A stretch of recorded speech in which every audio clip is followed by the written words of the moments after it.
Hi there. You've asked me why I think happiness is not a good enough goal for life.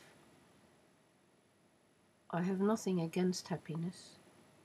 I think it's wonderful to be happy, but I'm very aware that happiness is a very temporary state of mind which we can't hold on to all the time.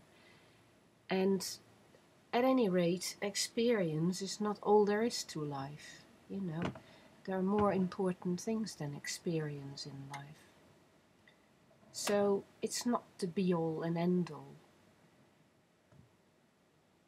What I've often said is that I think Camus was right, that what the objective of life is, what the purpose of life is to be able to love your life, to love what you make of your own way of living, so that, you deal with all the complexities of life. You don't just look for good experience, for pleasant experience.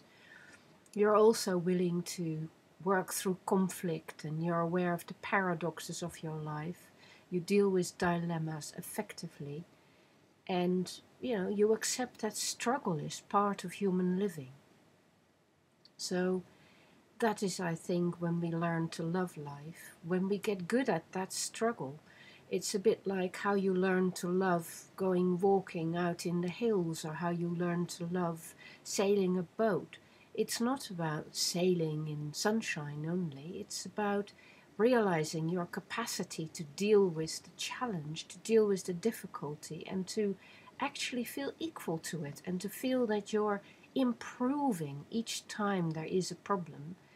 This is where you start to master the art of living, which is quite different to having an easy life or a simple life or a happy life.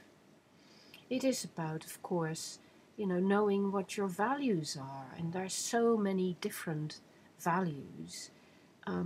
Then happiness, there is loving other people, there is looking for truth, there is living with honor, finding beauty, being loyal to people, having the courage to deal with difficulty, and finding a kind of freedom, liberating yourself from things that aren't so important. And of course, there are many things you can do yourself to actually live a life that is good and true in that way, that is about right living. Now, I have a series of things that I think are necessary when you want to do that, and I always enable people to make those things sort of golden rules in their lives. So the first port of call is about dealing with the physical world. You have to be able to get that right. You have to feel a certain sense of control and a certain sense of mastery over the physical world. And basically that means that you have to be capable of earning your own living with your own labor, and to have enjoyment in earning your keep with your own living. So you don't take that from other people. You do it yourself. The second necessary thing is that you learn to be with other people in a way that is not just about getting your way, but actually understanding others and learn to work with them, and making a good job of that, feeling gratified yourself in seeing that what you do and how you live with others is good for them as well as for you. And that often involves getting to know your own character.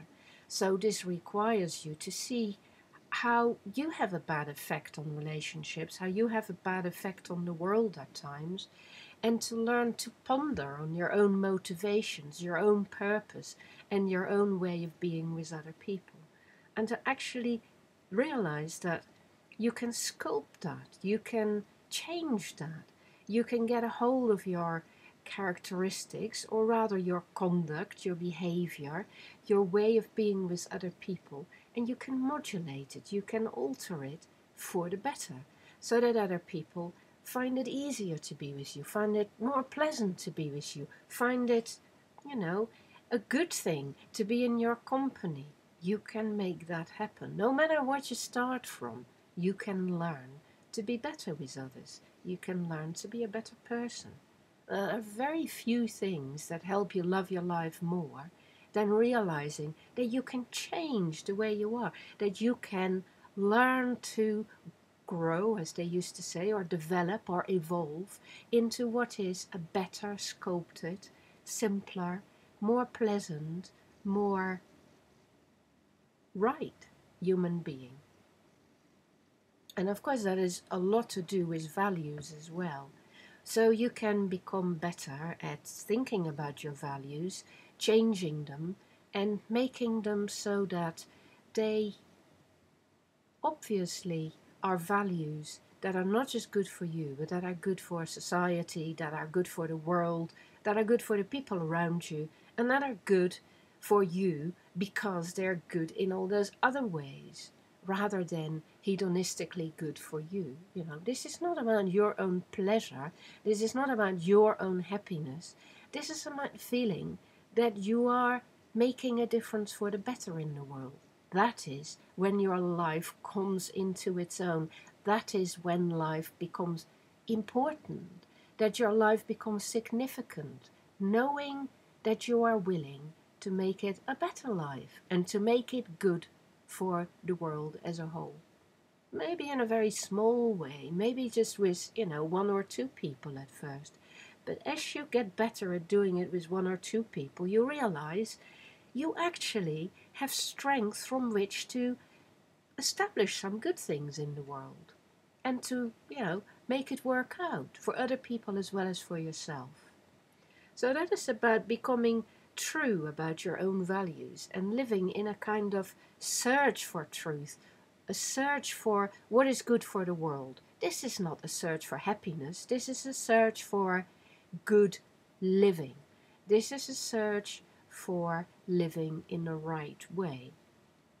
Now, of course, I can't tell you what living in the right way consists of for you, but I can tell you that if you observe how you affect the world, you will gradually learn what is right living and what isn't right living. But it is for you to learn to use your brain, your mind, your capacity for understanding to get the hang of what is right and what isn't right. And that changes at different times. So if you learn to live in relation to that truth finding, that reality based living, then life becomes quite interesting, because every day, every second, there are things that you have to observe, things that you have to be aware of, and things that allow you to get better at this, working with others, working with yourself, working with the physical objects in the world in a better way, and working with relationships in a better way. And as you realize that you're improving yourself, that you become more able, more connected, more in tune, more respectful of yourself and others, your life will become more lovable, more pleasant, more interesting, more fascinating by the day, by the minute, by the second. And that is really something. Of course, it is about contributing rather than just taking from the world, but it is also about enjoying what is there. It's both. It is enjoying what is there and increasing what is there and making what is there more interesting and more pleasant. It's about contributing. And it is about connectivity. It's about being actually related, actually close, actually deeply engaged. I like to think of it as being passionately engaged, i.e., with all of your emotional capacity, and to dare to be who you are and not be afraid of other people's judgments, but to simply take your cue from what is working out for others and yourself and what isn't working out. And it is that feedback loop that will alter you and make you a better person. Not to avoid doing certain things or being certain things because other people might judge you, but rather challenging it and checking it by your own capacity for thought and learning to be aware of your thoughtfulness and your intentions and your purpose in that way, readjusting it all the time. Now, in this way, I think what happens is that you become aware that you make your life matter. And that is what matters so much more than your happiness. Because, of course, the byproduct of making your life matter is that your life starts to shine. It starts to be clear. It starts to be fluid. It starts to be a quality life. Now, making your life a quality life, now that does make you happy. Not all of the time, because as part of that quality finding, there'll be moments of difficulty. There'll be moments of, controversy. There'll be moments of opposition. There'll be troubles like there are in every person's life. Now, that never changes. But the more you love life and the more you love your own ability to clear things in your life, to liberate yourself when you feel stuck somewhere, and to really engage with it and make it matter, well, that is worth a great deal more than many, many other things in life. So experiment with that, and you will get some sense of you can learn to live better in exactly the same way in which you can learn a skill or in which you can learn an art, and practice makes perfect and you have to make mistakes. But by Jove, if you do this, you will get that feel for it and you will start to love your life and love living and love being better and better and better and enjoying that improvement. So good luck with that and enjoy your life. Make the most of it. Your life, is all you've got.